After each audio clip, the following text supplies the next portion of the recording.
you are a real estate investor, you probably should watch this video. Do you need an LLC? As a real estate investor, this question comes up quite often. But in order for us to answer your question, we first have to understand what is an LLC. So we have a single-member LLC and a multi-member LLC. The single-member LLC means just that. You or your spouse own the LLC. The multi-member LLC is where you have two or more owners that are actually called members. Now, the LLC provides liability protection to its members, meaning it allows you to keep your personal assets separated from your business assets. LLCs are what we consider pass-through entities. What this means is that all the income and expenses pass through each individual owner's personal tax return. So what are some benefits to having an LLC for your rental property? Liability protection. For example, Susie roof has a leak. Now, because of the leak in her roof, her personal property is damaged. She then therefore decides to sue you for damages to her personal property. Well, because your LLC owns your rental property, your liability is only limited to the assets owned by the LLC. So what does this mean? This means that Susie can only seek compensation for the assets owned by the LLC and not your personal assets like your personal house or your personal car. Something important to remember, that if your LLC is not set up properly, a judge can pierce your LLC and get to your personal assets. Another great benefit of having the LLC is the pass-through taxation. This allows you as a real estate investor to have your income and expenses pass through your personal tax return. It is important to remember that a single-member LLC do not file a separate tax return, but a multi-member LLC files a separate tax return called a 1065. The 1065 tax return is an informational tax return only. So what this means is that when you file the 1065 tax return, it spits out what we call a K1. This K1 is what reports the net profits or losses of the business. There is no separate tax like corporate taxes for corporations.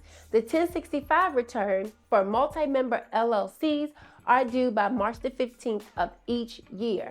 Do not make the mistake and not file. However, on the flip side, there are some things that you should consider. The due on sale clause. The due on sale clause simply states that if you, the borrower, sell or transfer any interest in the property without the lender's written consent, the lender may call your note due immediately because of the due on sale clause. So what this means, if you transfer ownership of the property from you to the LLC, and let's say you have a balance of $200,000, you may have to pay that $200,000 immediately. If this is the route that you want to take, make sure to communicate with your lender. Okay, now this is just a little side note and some information for you to remember. Many real estate investors mistakenly assume that their rental property is protected by an LLC just because they form one. However, if the LLC was formed after purchasing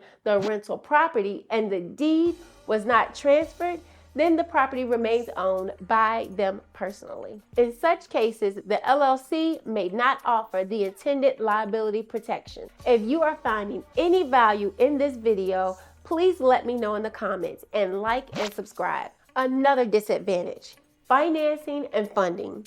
When it comes to obtaining a residential loan through the LLC, most residential lenders may not give you a residential loan. This is because of the LLC. You will have to get a commercial loan from a commercial lender, resulting in higher fees and interest, making the financing process more expensive and potentially impacting your overall investment costs. So I have a question about something you should really consider. So how much wealth are you actually protecting? The first thing that you should think about is if The property is providing enough cash flow to where the LLC is more of a benefit than a hassle. For example, your cash flow at the end of the year may be $3,500. Now, in order to operate the LLC, the fees come up with the tax filing fees and legal fees, $1,500.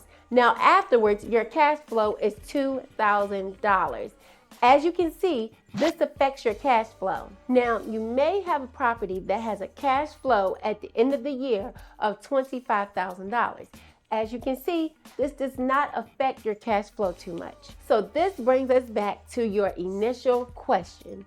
Do you need an LLC? So if you're looking for asset protection, like protecting your personal assets from your business assets, then you need an LLC.